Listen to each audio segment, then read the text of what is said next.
Bon, bonjour tout le monde, bienvenue dans notre premier épisode sur cette nouvelle série. Comme je vous ai présenté dans la série précédente, j'ai dit pour ceux qui on regarde seulement celle-ci, on est en train de fêter nos 400 abonnés.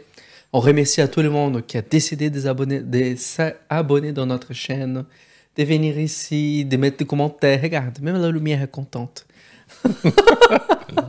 Et de mettre le pouce, le like, ça aide toujours énormément la chaîne, donc on remercie à vous tous.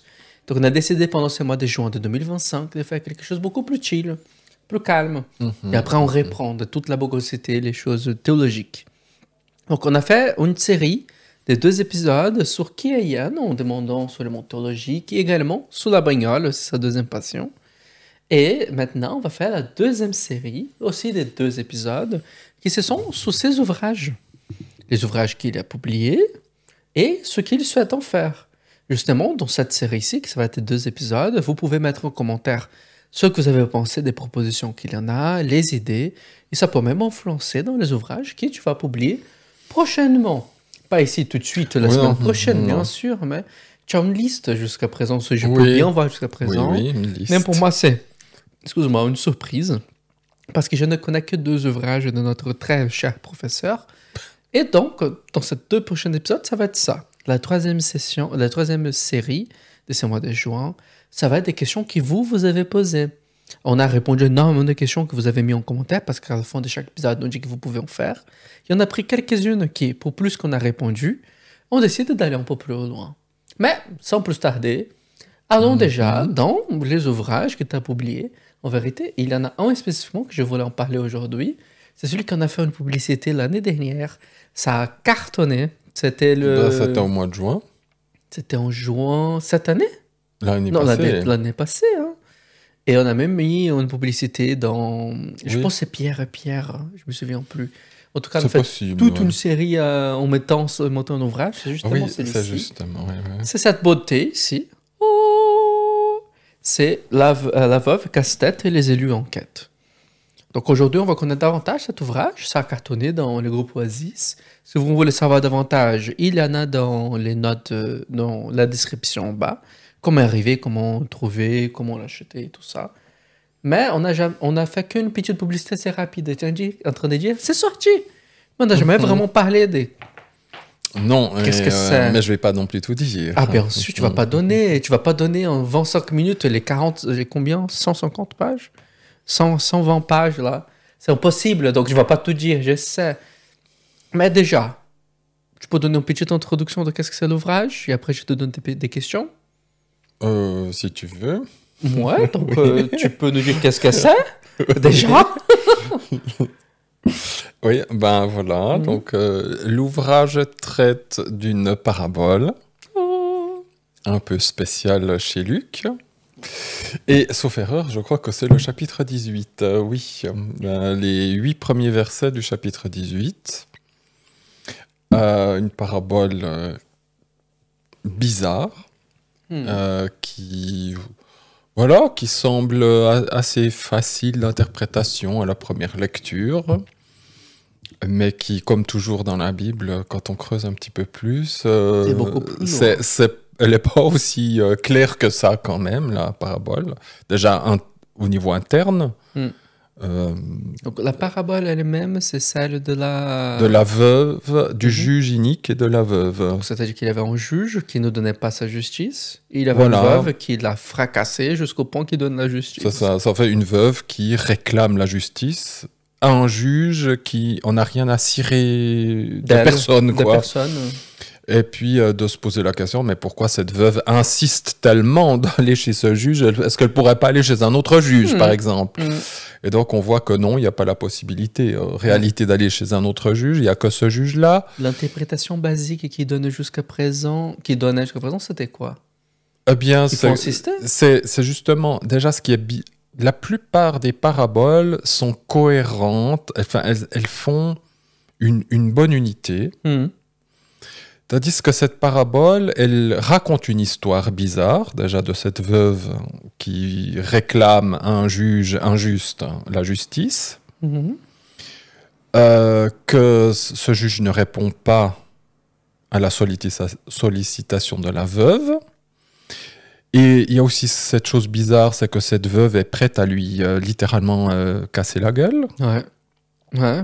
C'est littéralement, hein, c'est casser la gueule. Hein, donc, elle est presque en train de prendre... donc, le tabasser. Elle va le cogner. Ouais, hein. et c'est une femme, une veuve. Donc le En mec, plus, normalement, il une devait veuve... avoir un peu de force pour se défendre. Oui, mais il a peur à la fin. Et surtout qu'à cette époque-là, une veuve n'a rien à dire. Déjà, une femme, au niveau juridique, n'a pas de poids. Une veuve Une veuve qui se permet de menacer un juge, c'est juste science-fiction. Donc c'est une parabole en soi qui tient pas debout. Ouais. Il y a trop de trucs incohérents. Et dans le contexte entier, il ne fait pas de logique d'être là. Et après, c'est la conclusion de la parabole, c'est que les autres paraboles, elles sont vraiment de A à Z dans une parabole. L'histoire, elles sont cohérentes. Ça ne veut pas forcément dire qu'on sait toujours bien l'interpréter. Oui. C'est-à-dire que cette parabole, elle a une histoire et une conclusion qui est comme détachée. Parce que Jésus est en train de nous parler d'une veuve qui réclame justice à un juge qui n'est pas juste, et puis à la fin, elle veut casser la figure. Et Jésus dit, il en est ainsi pour les saints qui crient à Dieu chaque jour. Donc attends, les saints sont comme la veuve qui a envie de casser la gueule au juge inique, mais c'est Dieu. Alors qu'est-ce que Dieu il fait là-dedans? Enfin, pourquoi un juge inique puis faire un parallèle avec Dieu? Est-ce que Dieu serait un peu inique quelque... Enfin, c'est une parabole qui, entre l'histoire et la conclusion, il y a comme il y a quelque chose qui colle pas. Donc c'était cette problématique qui t'a amené à creuser sur ça. Ouais, moi cette parabole, elle m'a toujours un peu fasciné parce que encore une fois, les autres paraboles de A à Z, ok, il y a une cohérence. On commence avec un truc, on finit avec la même chose. Tandis que là, il y a une petite histoire et puis Jésus parle entre guillemets presque d'autre chose. Et il veut nous dire que sa conclusion des saints. Ils doivent être comme cette veuve qui crie jusqu'à demander, enfin qui crie jusqu'à ce que Dieu réponde. Mais en même temps, il y a ce juge inique, et puis on se dit, mais attends, mais ce juge inique, d'accord, lui, c'est pas Dieu, il n'est pas inique. Dieu. Alors moi, je comprends qu'on puisse insister dans une prière à Dieu, puis que Dieu va répondre. Mais j'arrive pas à voir le lien entre le juge inique et Dieu, enfin entre l'histoire et ce que Jésus veut nous faire passer dans la conclusion. Il y a quelque chose de, à première vue, d'incohérent. Et puis en fin de compte, cette parabole, bon ben voilà, mais à l'époque où même je la lisais, je voyais pas tout ça. Hein. Je trouvais qu'il y a un truc qui jouait pas bien. Et puis un jour, comme j'ai enseigné des années dans un institut biblique en Suisse, je m'occupais de la bibliothèque. Et je devais mettre beaucoup de livres en ordre, les classer et tout ça. Et donc, moi, je lisais. Comme ça, j'ouvrais parce que je voulais savoir ce qu'il y avait dans l'ouvrage d'intéressant. Et tout d'un coup, je tombe sur une très ancienne interprétation du IIe siècle. Par rapport à cette parabole. Grégoire de Lyon ? Irénée de Lyon. Irénée de Lyon. Et Irénée de Lyon dit d'une manière tout à fait légère, la veuve c'est ça, et le juge inique c'est tel et tel. Et il donne pas d'explication supplémentaire, mais il dit, voilà. Et j'ai dit, hein ? Comment c'est possible ? Alors je ne donne pas la réponse ici. Hein. Non. Il faut lire le livre, mais... et j'ai dit, ça a l'air hyper cohérent. Mais... pour que moi-même je puisse être sûr, il faudrait que j'étudie le texte et en faire l'exégèse pour voir si Irénée de Lyon, il dit ça, comme toi tu dirais, il le tire de là derrière, ou est-ce que c'est fondé ? Et je l'ai gardé, ça c'était peut-être, je sais pas, moi je vais dire quoi, en 2006, 2007. Wow. Hein. Ça fait long. Ça fait très longtemps, et puis je l'ai gardé ici, comme ça dans la tête. T'as commencé vraiment à les creuser quand ? Vers 2017. Ah, ça fait non, 8 ans maintenant. Donc voilà. Et en fait, je donnais des cours d'exégèse. dans cet institut. Et puis, je proposais aux étudiants, on pourrait chaque année un texte nouveau. Hein. Je disais, vous pouvez choisir un texte ou moi, je vous en propose un. Et puis, ils n'avaient pas d'idée. Puis, j'ai dit, ah ben, tiens, on pourrait faire la parabole du juge inique. Et c'était super parce que comme ça, les étudiants, de leur côté, ils cherchaient aussi. Et puis, moi, de mon côté, j'ai cherché. Et en fait, j'ai dit, ce qu'Irénée a dit, c'est super cohérent. Et un jour, j'ai dit, il faudra que j'écrive là-dessus. Mais voilà, je ne savais pas quand. C'est comme ça qu'a commencé l'idée de faire un ouvrage de ça. Alors, ça fait longtemps que je voulais écrire des livres, ça c'est sûr. Des livres, ça, mais les temps et les moments, voilà. Mais ça, c'est sûr, j'ai dit, je vais en faire un livre. Mais comme je pense, tu as sûrement eu des idées ça pour plusieurs thèmes. Ah oui, Pourquoi celui-ci était le premier à naître? Tu aurais pu choisir un autre thème, n'est-ce pas? C'est vrai que j'ai une liste comme ça. Et on va voir ça dans le prochain épisode. Voilà, j'ai une bonne liste de thèmes. Et en fait, j'ai choisi celui-là parce que j'ai dit, ça ne touche qu'une parabole. Parce que beaucoup de mes thèmes, c'est des thèmes généraux, enfin pas généraux, mais des thèmes beaucoup plus vastes. Soit c'est des textes beaucoup plus longs de la Bible, soit ce sont des thèmes beaucoup plus vastes. Et là, je me suis dit, ça touche juste une parabole. Donc, ça sera plus vite traité. C'est plus cerné, c'est plus cerné. Puis pour m'exercer, pour écrire, voilà, c'était plutôt une vision pratique. Ouais. Et c'est sage parce qu'après, tu as tous les problèmes des publications. Après, voilà, il y a la publication, etc. Donc, si tu fais avec un thème que ça peut être plus rapide, mais assez intéressant pour toi. Donc, c'était le seul qui était comme ça. Ou tu avais déjà une bonne base écrite? J'avais déjà en plus une bonne base écrite. Comme j'avais fait avec les étudiants en exégèse, j'avais déjà une bonne base. Mais bon... Bonne base qui t'a fait. Entre la bonne base et le livre final, il y a du travail entre deux. Mais voilà, je me disais, c'est plus... Et puis en même temps, je me suis dit... alors, normalement, les thèmes que moi j'ai envie d'aborder, ce sont des thèmes qu'on ne trouve nulle part. Je défie à quiconque de trouver un commentaire sur le juge inique qui soit en dehors des interprétations classiques. Hein, voilà, ou superficielles même. Oui, superficielles. Donc, si j'ai envie d'écrire quelque chose, c'est parce qu'on n'a pas écrit dessus. Ou alors, j'ai simplement envie d'aller plus loin. Voilà, j'ai pas envie d'écrire un truc pour écrire un truc. Et donc voilà, c'est comme ça que j'ai commencé avec celle-là et je regrette pas parce que... Oh, c'est bien sorti. Parce qu'en plus, c'est vraiment un sujet... voilà, franchement, on trouve... Me semble-t-il, on va pas trouver cette interprétation... Non. Voilà. Je suis pas assez poussé dans le monde de la théologie, mais je suis poussé dans le monde historique en tant que faisant doctorat sur ça. Et je suis en accord, bon, sincèrement, parce que j'ai eu le privilège de pouvoir le corriger en avance, voir la différence, également comment ça a été, la progression, comme mes félicitations. C'était quand même pendant que tu engendrais cet enfant, il t'engendrait aussi. Oui. Donc, tu as beaucoup s'améliorer, c'est beaucoup plus cohérent, mes chapeaux. Et de mon côté, ce que je peux donner comme de critique au ouvrage, ça va être beaucoup de critiques positives parce que les négatives, j'ai déjà donné.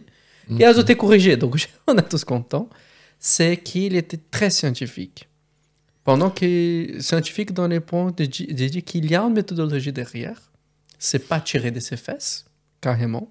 Oui, c'est pas j'essaie de mettre en pratique l'exégèse. Voilà. Mais exégèse juive aussi, justement. C'est pas qu'une exégèse occidentale. Ouais. Il y a beaucoup la pensée juive qui est derrière. Et je dois mettre ça comme preuve, il y en a des bas de page que tu en as. Tu en as énormément. Oui. Parce que quand on va lire un livre de théologie sur la pensée de quelqu'un, comment il imagine telle chose, ou sous même un thème sur le mariage, la majorité des choses qui s'est écrites, c'est « moi je pense comme ça, donc c'est vrai ». Il n'a pas une idée de séquence de... Comment je pourrais expliquer ça? Une séquence scientifique à l'intérieur. Quand j'ai dit scientifique, c'est, tu sais, d'éprouver à travers la Bible, à travers les lettres. Oui, c'est logique. C'est ce que je veux faire. Je veux pas écrire de ce que moi je pense. Ouais. Je veux que le texte, il parle de lui-même, par le texte, et par tout ce qui peut être dit autour, et de mettre ça ensemble, que ça soit cohérent. Mes amis, on met ça, je vais bien mettre ça toujours en avance quand je vais parler de cet ouvrage, même dans mon milieu académique, quand je vais en présenter des choses que j'en ai fait pendant mon doctorat, que c'était, par exemple, faire la correction de cette bogosité, c'est que c'est un ouvrage sérieux, très difficile. Sincèrement. C'est vrai que c'est pas une lecture aisée, j'avoue. Si vous en pensez que vous allez lire un ouvrage chrétien sur comment maîtriser vos émotions quand on peut lire dans un après-midi, c'est impossible. Parce que tu vas être appelé constamment à comment y réfléchir d'une façon sur les profondeurs de la connaissance de la Bible. C'est très réjouissant, mais c'est très réconfortant, sincèrement, d'imaginer qu'il y en a une sagesse qu'on peut puiser, qu'on peut y toucher par la Bible elle-même. Donc, moi, je vous conseille fortement de s'exercer à ça. Oui, c'est un exercice à la lecture. D'étudier la Bible peut-être d'une manière un peu différente complètement de ce qu'on fait en général. Et je suis ravi, sincèrement, de pouvoir voir ce type de choses. Quand je faisais ma recherche sur l'arianisme au IVe siècle, quand je ne sais pas une secte en soi, mais c'est... disons que l'arianisme met il y a le côté Jésus n'est pas vraiment Dieu. Jésus n'est pas vraiment Dieu et tout ça. J'ai dû chercher ça. Et donc, dans le mouvement historique, j'en avais cette méthodologie qu'a utilisée. Mais quand je cherchais dans le monde théologique quelqu'un pour m'expliquer, dans la pensée de l'époque, pourquoi ne pas être fils de Dieu, ça allait au point qu'elle pouvait brûler des églises. On brûlait les églises des autres en Alexandrie. Je n'en trouvais pas. Parce que la majorité que j'en ai trouvé, c'était des imaginations de la personne. Et je ne pouvais pas l'utiliser dans ma recherche, parce qu'il n'y avait pas de fondement scientifique. Et ici, si vous en voulez voir une chose qui en parle, il cite un morceau de la Bible, il cite quelqu'un qui en a réfléchi à ça, dès l'époque.